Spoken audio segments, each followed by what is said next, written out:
What is destiny? Are the events of our lives cast in the stone of days? And every time we mine the mountain of age, do we only discover what was already inevitable? Do we write our story ourselves on the papers of circumstances, whatever color those papers may be?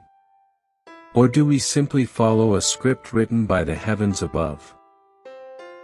Are we the masters of the ships that are our lives?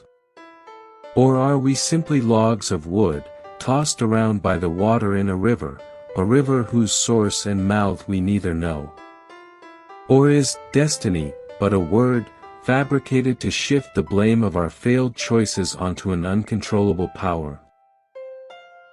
I confess that I have used that excuse myself plenty of times, and still do. Whenever I don't feel like confronting the fact that I made a huge miscalculation for whatever went wrong, be it a lost cargo or a missed port, it is quite simple to say, it wasn't meant to be. However, whether I like it or not, I am in control. Not over the waves and the winds, for those obey only one. And even when he may seem asleep at the back of the ship, he controls where we are born, who our family is, whom we meet and when, and what happens to us every day. He forms the light and creates darkness, he brings prosperity and creates disaster. These are all intricate weavings of the master weaver. And that is destiny. Still, whatever I do in that particular situation, whether to flee or to fight, whether to forgive or seek revenge, these are my own choices. And only I deserve credit, or blame. It is a cruel realization, to know that they were all my mistakes. For the worst liabilities one can have are one's own faulty creations. I keep telling myself that maybe if I had known what would happen next, if anyone could tell me which direction the winds would shift, things would have been different. Much different. I wasn't asking for much, only a mere glimpse of what was yet to come. A couple of days into the future was all I asked to know. A week at most. Well, maybe not in all situations. Some decisions had longer-lasting consequences and thus required further knowledge. A year perhaps. For it is hard to sail for a year in a direction, only to find out that it is the wrong one. A year would have been great. Yet that left out the truly crucial decisions, the ones that lasted a lifetime. Those were the ones that could bring perpetual happiness or everlasting grief. Those were the ones that truly demand the forbidden knowledge of the future. The knowledge of a full lifespan in advance. Damn it! I was asking for too much. Well, maybe there was another way. Couldn't I simply surrender my control to God? Let go and see where He wanted me to go.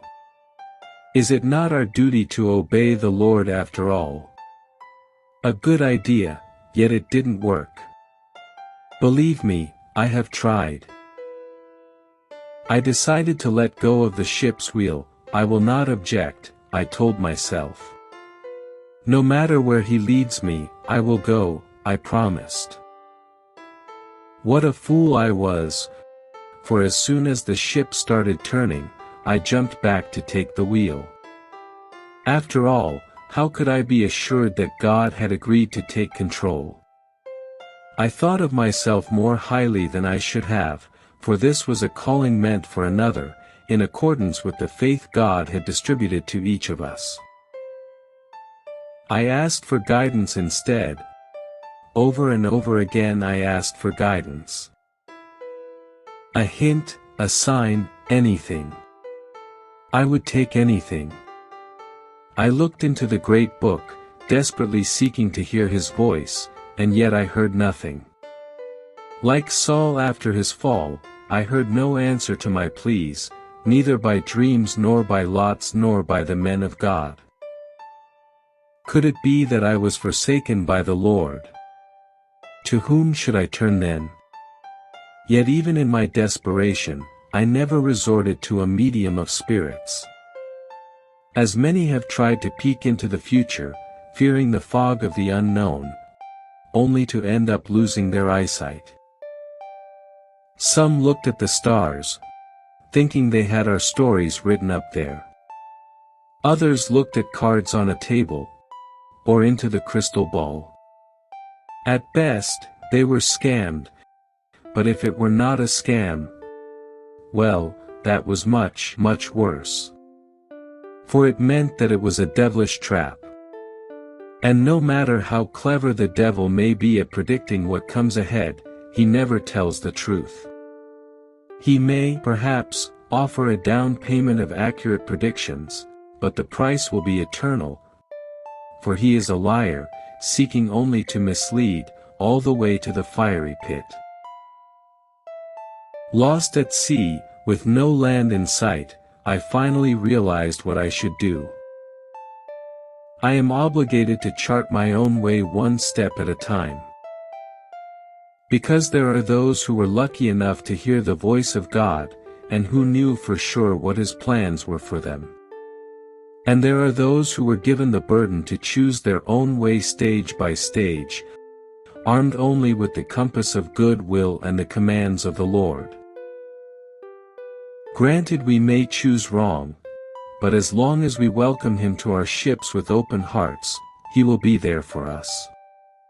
Commanding the raging sea of doubts to silence, and shifting the winds for our advantage, filling our sails with the calm yet swift winds of favor when we are headed the right way, and dropping the anchor before we capsize, even breaking the mast when necessary.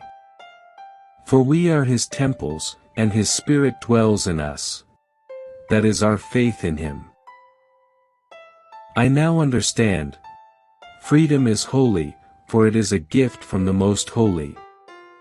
And to bury a gift from the great King is a transgression. Even the Almighty Weaver exerts no power over our choices. He governs everything that we can't control, and yet meddles with nothing that we can. Because without control over our actions, we deserve no glory. And with no glory, we can't be close to the most glorious. After all, we can only do what we believe is right, and reverently entrust our cause to God.